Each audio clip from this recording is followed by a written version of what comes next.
안녕하세요, 피규어 올리기 아인스입니다. 오늘 준비한 마블 코믹스는 저번에 보여줬던 시리즈에 이어서 시리즈 다크 어벤져스를 준비해봤습니다.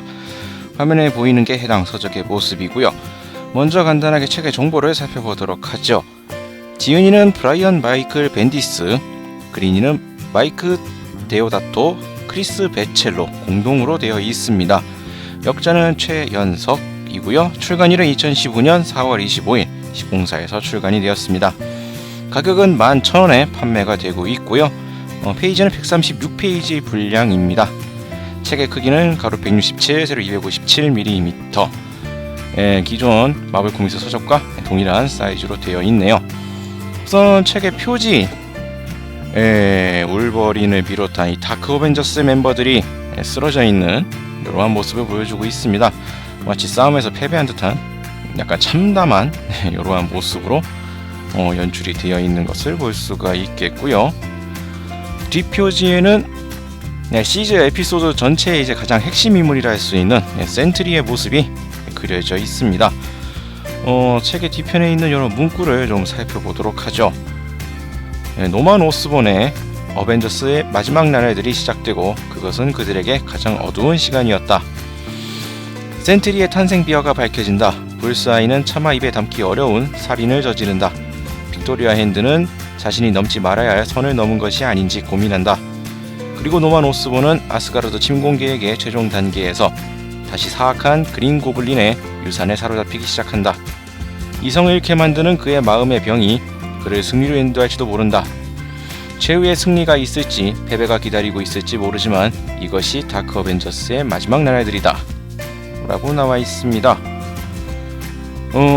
책의 정보를 좀 미리 봤었을 때에는 시즈 이벤트가 진행 중일 때 이 다크 어벤져스 멤버들을 이쪽에 시점으로 바꿔서 그쪽 사람들의 시각으로 본 에피소드라고 대충 봤었는데 어떠한 일들이 벌어지고 있었는지 여기서 한번 확인해 보도록 하겠습니다.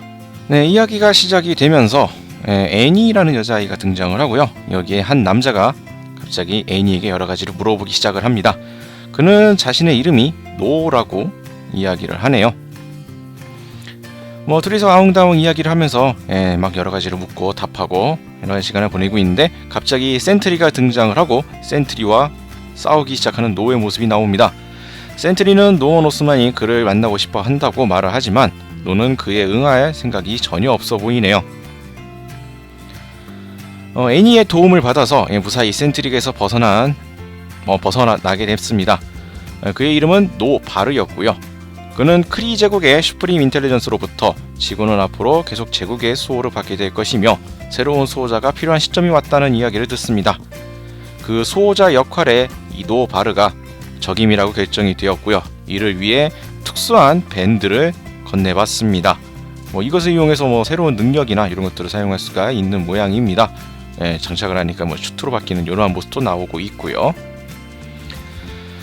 장면이 바뀌고 이 노먼과 그의 이 다크 어벤져스 일행들은 이 사라진 노를 찾기 위해서 싸움이 벌어졌던 곳에 수색을 벌입니다. 자신을 도와주었던 애니를 만난 노는 그녀에게 감사를 표하고요. 자신이 쫓기는 이유는 진실을 알고 있기 때문이라고 이야기를 합니다. 이래저래 애니에게 은근슬쩍 떡밥을 많이 남기는 노의 모습이 살짝 보이네요. 장면이 바뀌게 되면서 시간은 2개월 전으로 돌아갑니다. 센트리에게 뭔가 약물을 건네는 노먼의 모습이 나오고요. 그 약은 센트리만을 위한 것이라면서 그가 약물을 먹도록 이렇게 은근슬쩍 자꾸 유도를 하는 이런 모습들이 보여집니다. 결국 이제 약물을 마시게 되는 이 센트리의 모습이 나오게 되고요.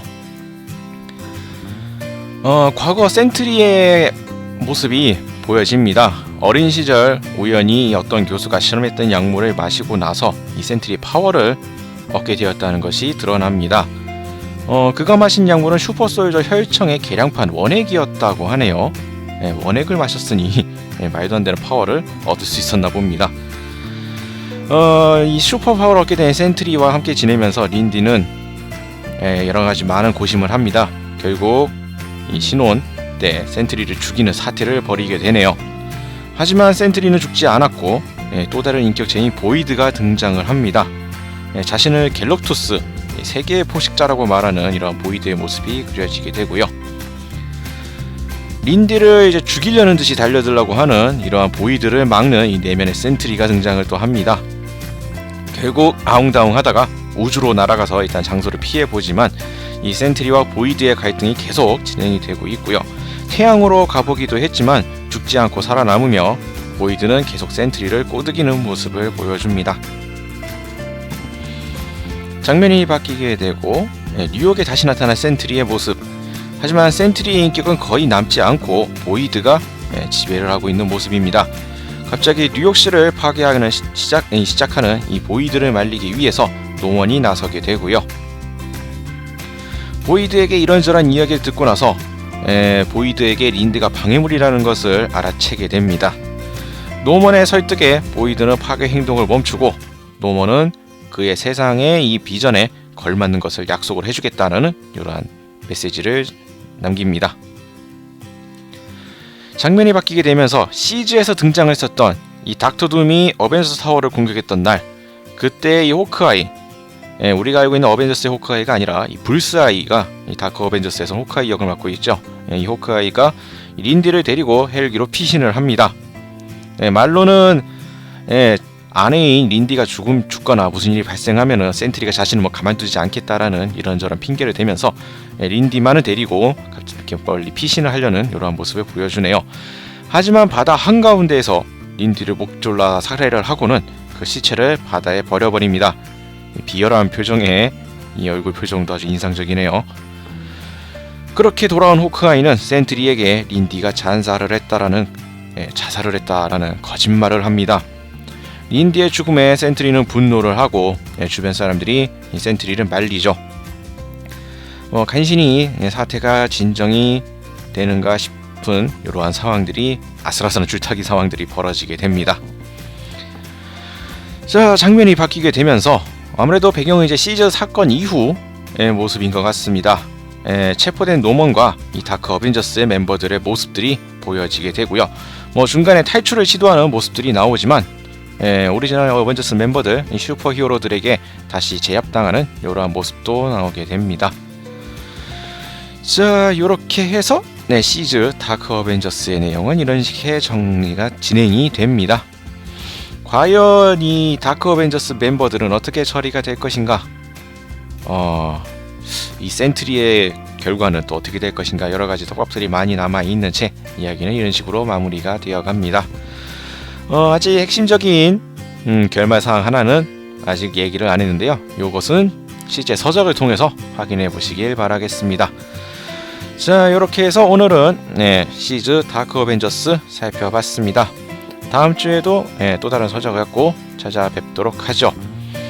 저희 피규어홀릭 채널 많은 구독 부탁드리겠고요. 시청해주신 분들 감사합니다.